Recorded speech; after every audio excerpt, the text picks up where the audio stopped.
So I got some burger meat here, and I figured I'd make a burger. If you haven't seen the last video, I made the hot dogs cart style red onion sauce like Sabrett. So I'm going to put that on a burger and kind of try to make this a hot dog style burger. You know, I don't have any hot dogs right now, and I think it would be cooler to put this onto a burger anyway. So let's see what we can do. I have some 80-20 ground brisket here, which I think is going to be really nice for a burger. It should be nice and fatty. It'll give a nice taste. Obviously, this is going to be a total different flavor profile than a hot dog, but we'll also put in the link here and a little note where to watch the video on how to make that red onion sauce. I'm going to do a thicker burger just to try something a little different. Normally I'm making smash burgers, but we're going to do a thicker burger here. Always try to press in the center a little bit. That'll stop it from shrinking up too rapidly.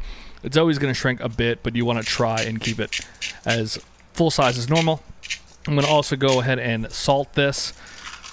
I don't really like pepper on my burgers. You could add pepper if you're interested in that, but we are just going to do salt for the time being. Get that pan also nice and hot. We're going to add some regular vegetable oil, not olive oil, because the smoke point is too low on olive oil. So always cook with a high smoke point oil when you're dealing with meat. Olive oil will get bitter, just a general rule of thumb there. Once it's nice and hot, we're going to put this burger in. It's kind of hard to lay these down, so always try to lay away from you, but I wind up splashing oil at myself here, so don't do that. And I'm also going to use my bacon press here to keep this burger as thick as possible. I don't want it to shrink up, and this will hold it nice and tight. Also make sure when you pick it up that you don't get any hot juices on yourself, because the bacon press will catch that condensation. I'm going to flip this about 2 times throughout the cooking process, so move it around a little bit. You want to try to get a nice char on the bottom, but because it's thicker and it will take more time, it allows you to kind of flip it, move it around in the pan. Get it as cooked as you like. I'm going to go for just kind of a light pink on the inside on this, not very well done. Once you're ready to flip it though, try to just unstick it from the bottom of the pan, turn it over, and then just let it sit on that side. See, that's a nice level of brown. I'm very happy with that. It'll go back onto that top side for probably another 30 seconds to a minute later in the cook.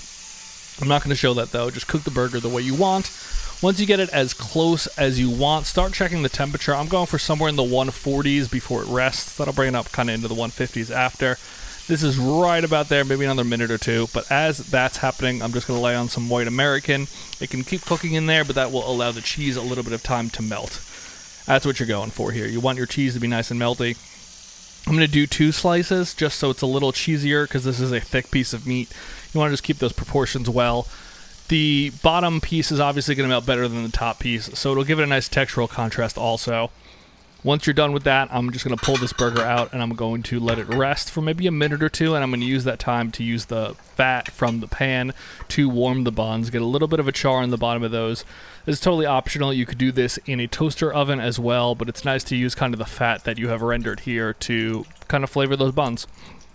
Sticking with the hot dog theme, we're just going to do mustard. You could put mayo on here if you want, but I'm trying to keep it as close to just a traditional hot dog as possible. So we're going to do mustard on the top bun. Then we're going to layer on that nice red onion sauce, which gives it it is a tomato-based sauce, as I showed in my last video. So it's kind of like putting ketchup on a burger also. You get those nice pieces of onions. Try to fish in there to grab the big pieces. You don't want just the sauce. You do want the onion pieces. This is very messy, trust me, so this is going to be a sloppy burger because of the sauce. Everything's going to slide around. I already know that beforehand. This is not going to be an easy to cut and show burger, but we're going to do our best here. Once you get that layered on, just pop that meat onto the bottom bun, and you're good to go. That's your entire burger. Let's put this top bun on and let's take a look at it. It's a pretty damn good looking burger right there. It's juicy, it's got the cheese melted, it's got a little bit of textured cheese also there, and then you got your sauce. So I'm going to cut it open. I wouldn't recommend doing this if you're making it on your own. This is just to show you guys. Cutting it open is going to just get these onions to squeeze out and be real messy. But it does look fantastic on the inside. It's got a very nice light bit of pink. You got a nice crust around the outside. Giving it a taste here. It's interesting. I liked it. It's definitely not my favorite burger. I don't know if you need to do this. I do think that a nice sausage or like a pork hot dog fits better with the sauce.